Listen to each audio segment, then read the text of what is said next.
Hello, what's up mga ka-lifestyle? Magandang araw sa ating lahat. Welcome back again sa ating channel, Marky Lifestyle. So for today's video, let's talk about yung nagpapasakit ng ulo natin, until now, itong mga online dating application. So marami akong mga nababasang mga hindi maganda, na na-experience until now ng mga biktima ng online dating application. Merong mga nagtatangkang magpakamatay, merong mga halos mabaliw na until now marami pa ring mga kababayan natin ang talaga namang masasabi kong sobrang depressed, yung iba nagkakaroon na talaga ng anxiety, tulala na lang palagi, tuliro, hindi alam kung ano yung gagawin nila. Totoo po to, kasi until now marami pa rin mga online dating application ang nag-ooperate. Kahit yung ilan is na-raid na, maraming complaints, but still, nandiyan pa rin sa Play Store, nagkalat pa rin yung mga link, And then, eto lang, lately lang, meron na naman akong nabasa na nagbayad siya, and then, nireject, Ilang beses ko tong paulit-ulit sinasabi sa inyo, kahit gaano pa kayo ka-good payer sa mga online dating application na nautangan nyo, may times talaga or may tendency talaga na pwede kayong ma-scam, in a way na once na nag-qualified kayo na hindi pa umabot yung time or yung due date nyo, ang expected nyo makakarilin kayo, 1 out of 10, nangyayari po yung ganitong klaseng mga pangyayari, na masyasya ka na lang na para sa iyo talaga kahit isang araw hindi naman lumagpas yung due mo, but still nare-reject ka, How many times I told you mga ka-lifestyle na itong mga online dating application na to, hindi mo talaga mapagkakatiwalaan, especially kung yung pinang fully paid mo, inutang mo lang, yun yung masakit talaga, yun yung masakit. Pinulipid mo yung online dating application kasi expected mo makakarelon ka ng ganyan kalaki, pero reject pala, madalas na mangyari po yung ganito klaseng mga pangyayari, kasi nagiging marunong na rin, or sigurista na rin yung ibang online dating application, na-check na nila yung mga credit history mo, or let's say yung mga credit score mo, na-check na po nila yan. Once na nakita nila na ganyan hindi naging maganda yung standing mo sa ibang online dating application, possible na reject kayo, kahit gaano kayo kahit gaano kaganda yung standing mo o yung history mo sa online dating application na to, but still, may chance, malaki pa rin yung chance na ma-reject ka, yun po yung katotohanan mga ka-lifestyle na nangyayari ngayon, so mag-ingat na lang po tayo, especially kung mangutang tayo ng pang fully paid natin sa isang online dating application, kasi 50-50 po na ma-approve kayo or hindi. Swerte na lang kung ma-approve kayo, pero ganun pa mga lifestyle, sa mga nakakapanood ng video na to na akala nila wala nang solusyon, akala nila sila lang yung mga nakaka-experience ng na-experience nila, nagkakamali pa kayo, napakarami pong mga biktima ng online dating application, hindi lang po kayo, pero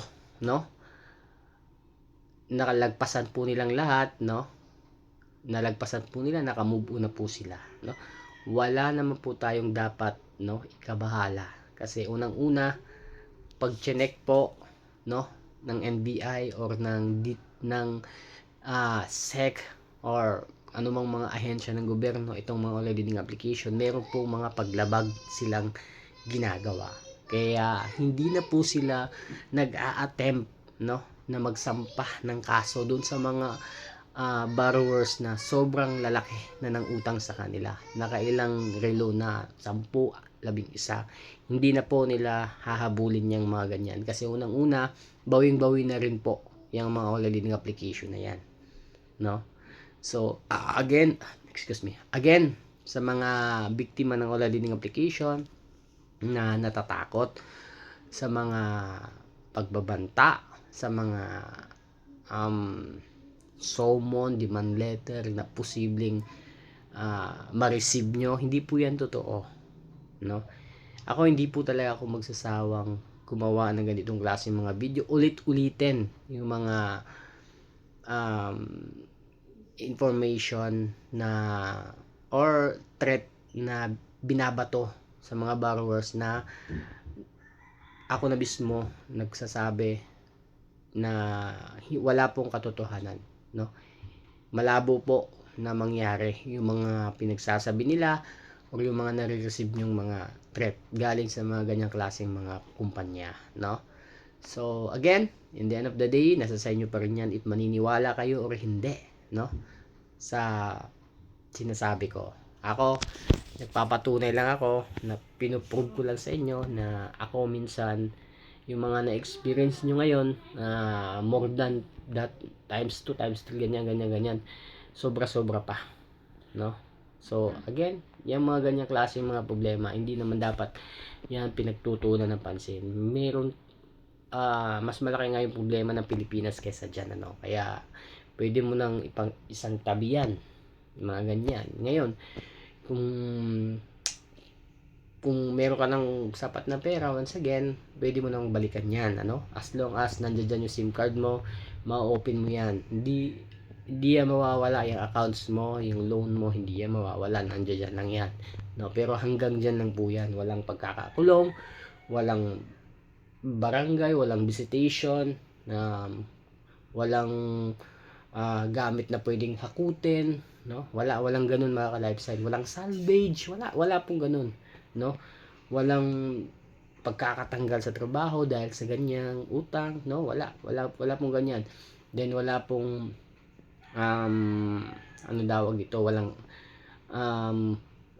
summon, no? Lahat na ng mga alam nyong dahilan or alam nyong posibleng mangyari, no, is hindi po talaga mangyayari. Pawang kasinungalingan lang po lahat, no?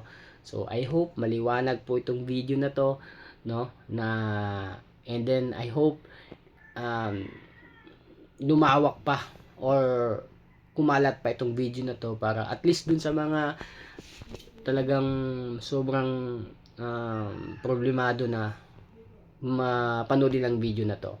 And then once again, if para mangyari yung ganung klaseng na ma-share tong video na to, kung bago ka pa lang sa aking channel, napadaan ka lang, please do like, share, subscribe, and then pakihit na yung notification bell nang sige ma-notify po kayo once again sa mga i-upload po nating latest updates about Ola na to, no? So kapit lang, laban lang po tayo kasi I know for sure etong mga online leading application na to mawawala rin to.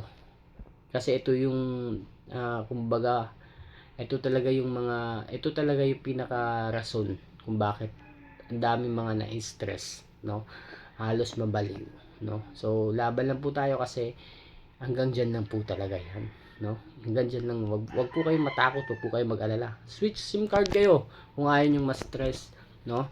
So ganun lang kasimple mga ka-lifestyle. Peace.